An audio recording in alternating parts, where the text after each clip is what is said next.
If you're interested in learning how to make this mosaic, follow me. Hi, my name is Maricela and I have been making mosaics for about 6 years now. And I started with a big table with broken plates at the time. And I didn't find too much information on how to do it, so I had to search and find out what was best for outdoors and indoors. So this being said, this table didn't last long because it was made on wood and it was for outdoors. Anyway, now we have more information. There are a lot of artists sharing lots and lots of information about that. So it's really good. However, if you're a complete beginner, it's kind of overwhelming.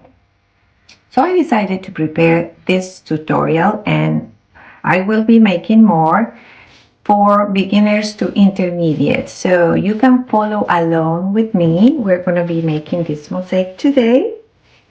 And I have a list of all the materials that you need that you can find in the description below. I also included a PDF file that you can download with a template that you can transfer onto the base, and then it will be a lot easier for you to follow. And well, let's start. So the first step is to clean the tiles. When the ceramic tiles arrive, you might notice they are quite dusty, so give them a quick rinse and pat them dry to ensure they are ready to use. For step 2, we're going to prepare the substrate. For this project, we are using a wooden heart as our base, and I like to paint the back and the sides of the heart white. This part is optional, so feel free to skip this step if you prefer the natural wood finish. Now we're ready for step 3. In this step, we'll prepare the surface where the tiles will go. Using a utility knife, score the wood diagonally in one direction and then the opposite direction, creating a crisscross pattern. Then, give it a light sanding with a fine grit sandpaper to remove any loose particles left on the surface. Now, we'll seal the surface to prepare it for the mosaic. In a small bowl, mix well-bound adhesive with water to create a sealant and using a brush, apply a thin and even coat over the surface. Let it dry for an hour or so, or use a blow dryer if you want to speed up the process. And also, one coat of this solution is enough. In step 4, you can take advantage of the time and work on the sketch for the project. In my case, I'm doing a botanical garden, as you can see, and also I have prepared a PDF file that you can download if you rather do exactly the same design as mine. So if you're using that, just print it out, cut along the edges, and get ready to transfer that onto the substrate. Okay, let's move to step number 5. Once the sealant is completely dry, it's time to transfer your design to the substrate. To do so, place a sheet of carbon paper between the design template and the substrate and trace over the outline. This will leave a clean guide for placing your tiles. Okay, my friends, we're getting to the fun part. So in step 6, we're going to measure the perimeter of the wooden heart first. Then, using a jewelry pliers or small scissors, cut the ball chain to the correct length. Apply the ball chain along the edge of the heart using E6000 adhesive. I like to use this glue because it works very well on holding the metal on wood, and it's thick enough for that chain not to move around. This step number 7 is super fun. So gather all your materials, tiles, adhesive, a small brush, a bowl, water, and a paper towel. Then, to stay organized, sort the tiles by color and shape and pre-assemble some flowers if you like. Then pour some well-bound adhesive into a small bowl. Using the brush, apply a thin, even layer of glue to the substrate and place the ceramic petals. Make sure the entire underside of each tile is coated with adhesive for a secure bond. Other way to do it is to apply the glue directly onto the tile before placing it. It's all about personal preference.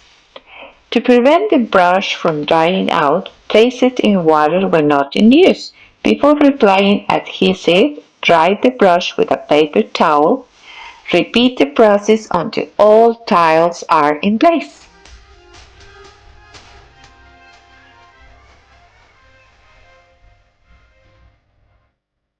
In step number 8, we're going to add the flower stems.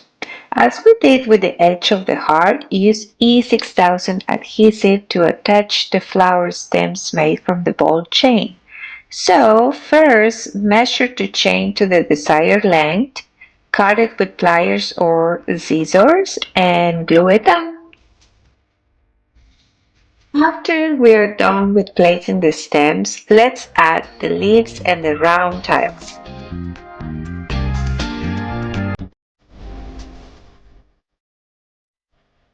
Let's move to step number 9, and we will be adding glass beads.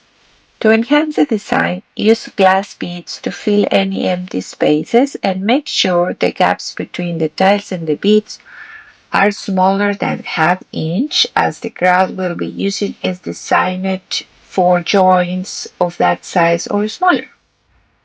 And choose from the variety of colors available. I think I'm going to stick with this nice blue that I feel will go well with the rest of the colors I chosen. And to stick the beads, use the E6000 adhesive and add enough glue to cover more or less half of the bead to ensure a good bond. Once you are done with placing the beads, let it dry for 24 hours or at least overnight. Now that the glue has dried and before applying the grout, we need to protect the edges and the back of the substrate by covering them with painter's tape and paper. This will help prevent grout stains and keep your mosaic looking clean.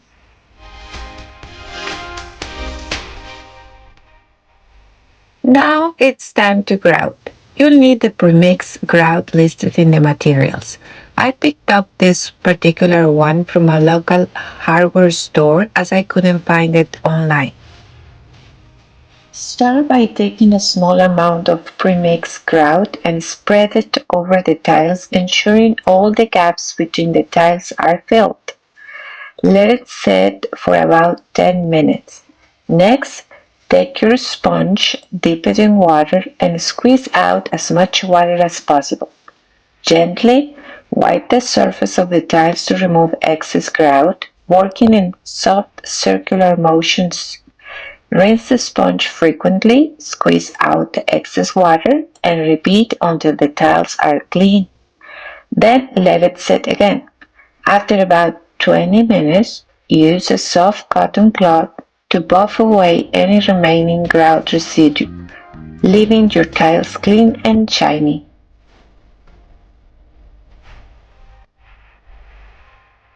This is the time to remove the painter's tape protecting the edges and the back of the heart. If you like the look of this mosaic with light grout, you can consider it finished at this stage. However, if you prefer a darker grout to make the tile colors pop, I'll show you how to customize it.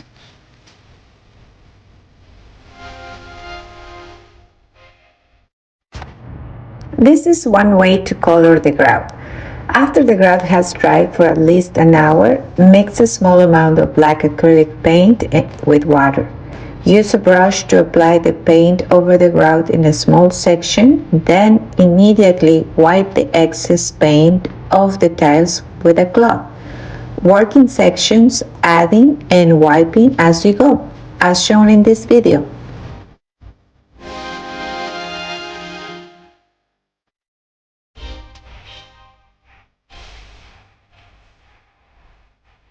If you want a deeper color, you can apply additional coats, but in my case, I'm just gonna leave it with one. I think this charcoal color looks great, and I'm very happy with the result. What do you think?